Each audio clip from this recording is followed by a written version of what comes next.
On November 11th, 2000, a funicular train carrying 162 skiers and snowboarders began its ascent through a tunnel inside Kitzsteinhorn Mountain in the Austrian Alps. The train was heading up to the Kitzsteinhorn glacier, a popular ski area near the town of Kaprun. Passengers were excited for a day of skiing on the glacier slopes. But just minutes into the journey, as the train climbed through the dark tunnel deep inside the mountain, a fire broke out. Within moments, the enclosed tunnel became a death trap. Thick, toxic smoke filled the narrow space. The train stopped mid-tunnel. Passengers tried to escape, but most fled upward directly into the path of the smoke as it rose through the tunnel. When it was over, 155 people were dead, most from smoke inhalation and carbon monoxide poisoning. Only 12 people survived.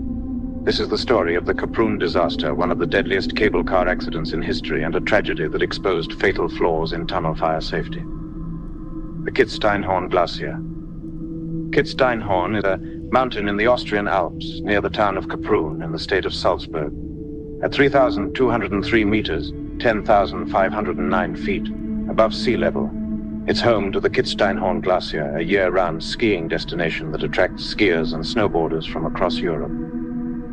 To access the glacier skiing area, visitors used a funicular railway system, an inclined cable train that runs on tracks. The journey to the glacier involved two stages.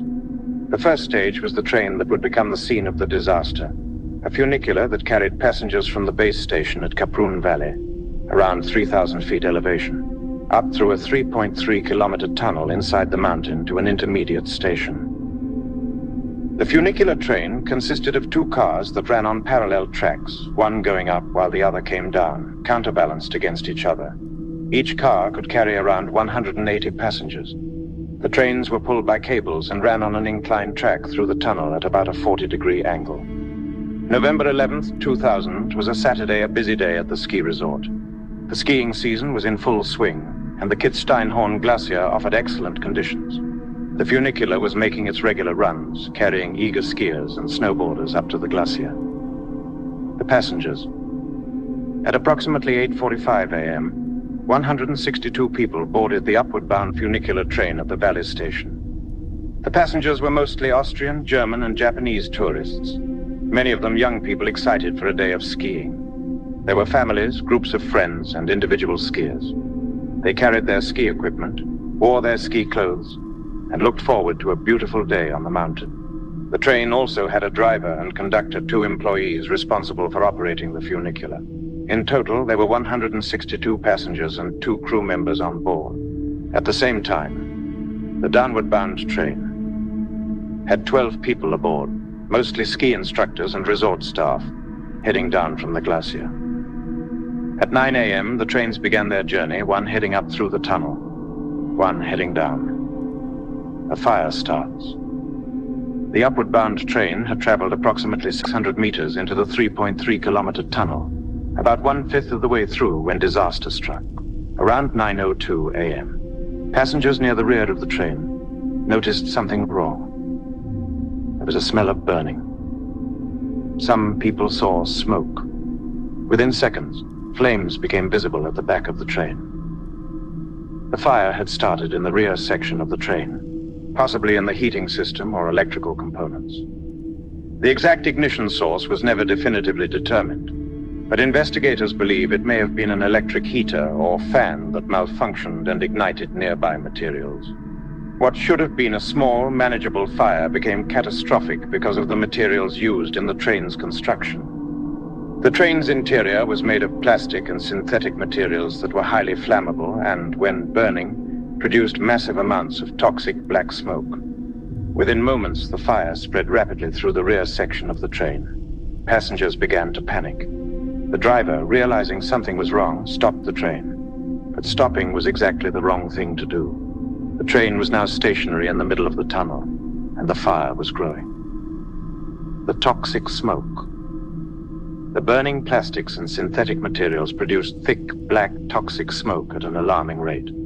The smoke contained carbon monoxide, hydrogen cyanide, and other deadly gases. In an open environment, the smoke would have dispersed, but in the enclosed tunnel, it had nowhere to go. And here's where the physics of the situation created a death trap. The tunnel ran upward at about a 40-degree incline, hot air and smoke naturally rise. In an inclined tunnel, smoke doesn't just rise.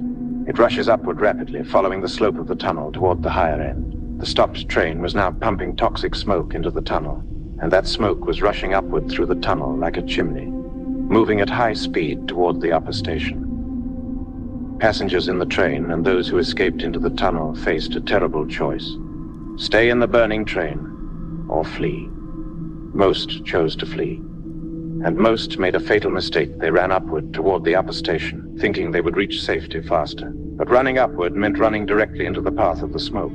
The smoke was traveling upward faster than people could run. Within minutes, the entire upper section of the tunnel was filled with deadly smoke. The escape attempts. In the chaos, some passengers made different decisions that would determine whether they lived or died. The 12 who survived. A downward-bound train, traveling in the opposite direction, encountered smoke as it descended. The driver immediately realized something was catastrophically wrong. He made a crucial decision: reverse direction and retreat back up to the upper station, backing away from the smoke. All 12 people on the downward train survived because they moved away from the smoke. Additionally, 3 people from the upward train made the counterintuitive but life-saving decision to flee downward, back toward the valley station, going against the instinct to run up and out. Running downward meant running away from the smoke. These 3 individuals, plus the driver of the upward train, who apparently stayed in or near his cab at the front of the train, survived. That's 12 from the downward train, 3 passengers who fled downward from the upward train, the driver 16 survivors total. Some sources say 12 survivors total. The exact number varies in different accounts, but the key point is that only those who moved downward or away from the smoke survived. The 155 who died. Everyone else on the upward train, approximately 155 people, died in the tunnel. Most fled upward directly into the smoke. The smoke was so toxic and thick that people collapsed within minutes, sometimes within seconds, of inhaling it. The carbon monoxide and hydrogen cyanide in the smoke caused rapid loss of consciousness. People collapsed on the tunnel floor, on the stairs, trying to climb upward to escape. Some made it hundreds of meters up the tunnel before the smoke overtook them. None who ran upward survived. Some people may have stayed on the train, either paralyzed by fear or thinking rescue would come. The train itself became an inferno. Anyone who remained on board died quickly from the fire and smoke. The emergency response. At the upper station, workers saw smoke suddenly pouring out of the tunnel entrance. They immediately realized something terrible had happened. Emergency services were called, but reaching the scene was difficult. The fire brigade and rescue services arrived as quickly as possible, but they faced enormous challenges. The tunnel was filled with deadly smoke. Visibility was zero. The heat was intense. The incline made movement difficult, and they had no way to know how many people were in the tunnel or where they were. Rescuers entered the tunnel wearing breathing apparatus, but the conditions were so extreme that they could only penetrate a short distance. The heat and smoke were overwhelming. They found bodies near the tunnel entrance and in the train, but reaching the main body of victims deeper in the tunnel took hours. The fire burned for several hours before firefighters could fully extinguish it and begin to cool the tunnel enough to enter safely. The recovery. When rescue workers were finally able to fully access the tunnel, they found a scene of horror. Bodies were scattered throughout the tunnel, in the train, on the tracks, on the stairs, collapsed where people had tried to flee. Most victims had died from smoke inhalation and carbon monoxide poisoning. The smoke had been so toxic that people had collapsed almost instantly when they inhaled it. Many victims were found in clusters, suggesting groups had tried to escape together before being overcome. The final death toll was 155 people. The victims included 92 Austrians, 37 Germans, 10 Japanese, 8 Americans, 4 Slovenians, 2 Czechs, 1 Dutch citizen, 1 British citizen. The ages ranged from children to elderly adults. Entire families had been wiped out. Groups of friends had died together. It was one of Austria's worst disasters in modern history. The investigation. Austrian authorities immediately launched an investigation into what had caused the disaster and how so many people had died. The investigation revealed multiple failures. 1. Flammable materials. The train's interior was constructed using highly flammable materials that, when burning, produced massive amounts of toxic smoke. Modern fire safety standards would never have allowed such materials in an enclosed space like a tunnel, but the funicular had been built years earlier to older standards.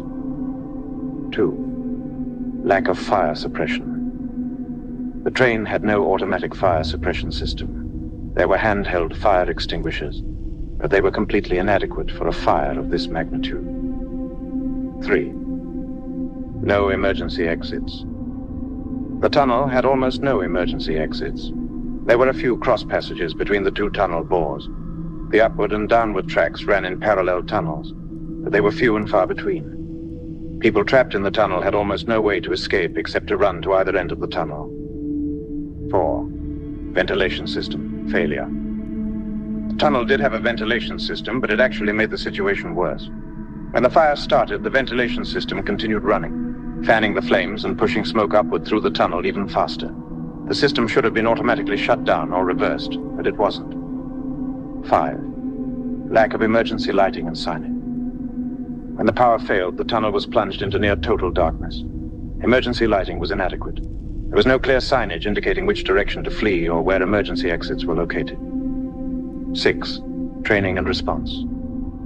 The train operators had received minimal training on fire emergencies. When the fire started, the driver stopped the train, the worst possible decision. If he had continued driving forward, he might have been able to get the train out of the tunnel before the fire spread. Or if he had backed up immediately, he could have retreated to the valley station. Stopping mid-tunnel was fatal. 7. Communication failures. There was no effective way to communicate with people in the tunnel. No public address system, no emergency communication system. Passengers had no way to receive instructions about which way to flee. The criminal trials. In the aftermath of the disaster, prosecutors filed criminal charges against 16 individuals associated with the funicular's design, construction, maintenance, and operation. The charges included negligent homicide and reckless endangerment. The trials, which took place over several years, examined who was responsible for the safety failures that had allowed the disaster to happen. In 2004, an Austrian court convicted several defendants and sentenced them to prison terms, though most were relatively short sentences. The court found that there had been negligence in safety standards, maintenance, and emergency planning. However, the trials were controversial. Many felt the sentences were too light given the scale of the tragedy. Others felt that systemic failures and outdated regulations were as much to blame as any individual. The changes. The Kaprun disaster led to significant changes in tunnel and cable car safety regulations across Europe. Fire safety standards. Regulations were strengthened to require fire-resistant materials in all cable cars and funicular trains. Highly flammable plastics and synthetic materials were banned. Fire suppression systems. Automatic fire detection and suppression systems became mandatory in enclosed cable cars and funiculars. Emergency exits. Tunnels were required to have multiple emergency exits at regular intervals. Existing tunnels had to be retrofitted with emergency escape routes. Ventilation systems. Ventilation systems were required to automatically shut down or reverse in the event of fire to prevent fanning flames or pushing smoke towards people. Emergency lighting and signage. Comprehensive emergency lighting and clear signage indicating escape routes became mandatory. Training. Cable car and funicular operators were required to receive extensive training in fire emergencies and evacuation procedures. Communication systems.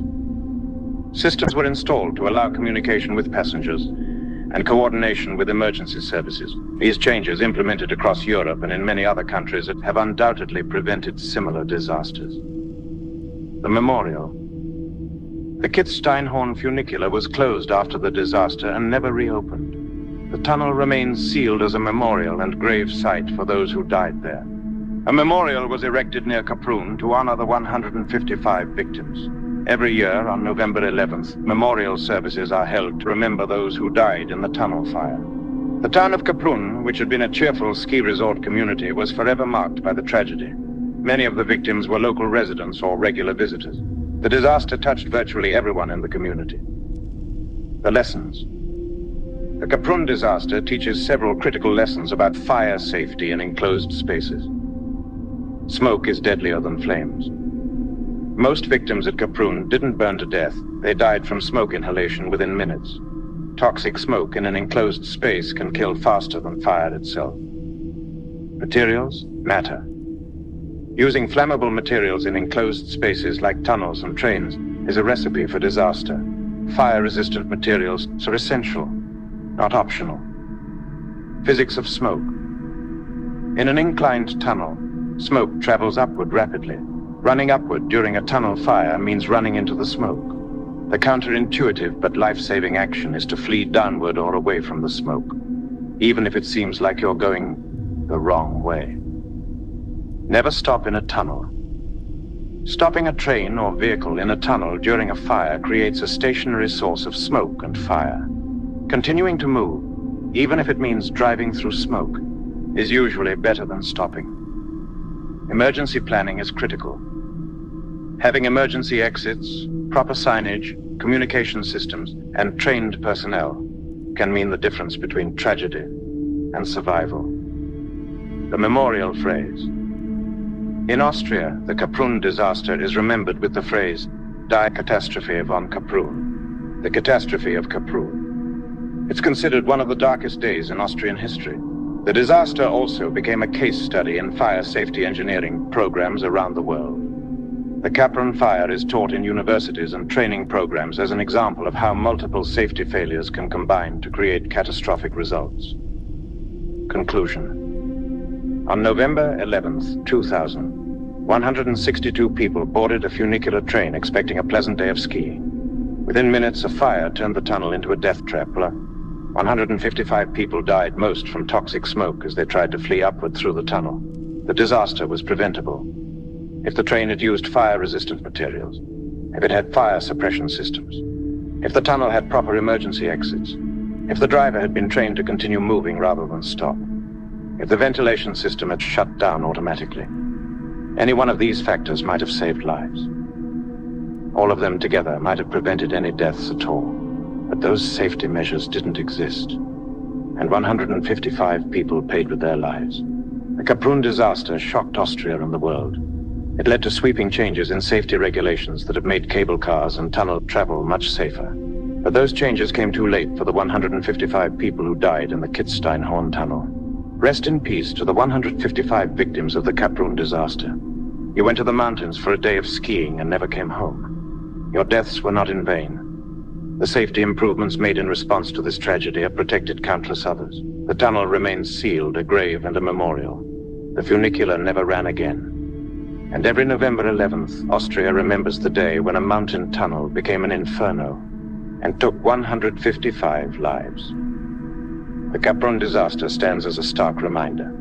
In tunnels and enclosed spaces, fire safety isn't just important, it's the difference between life and death. Death.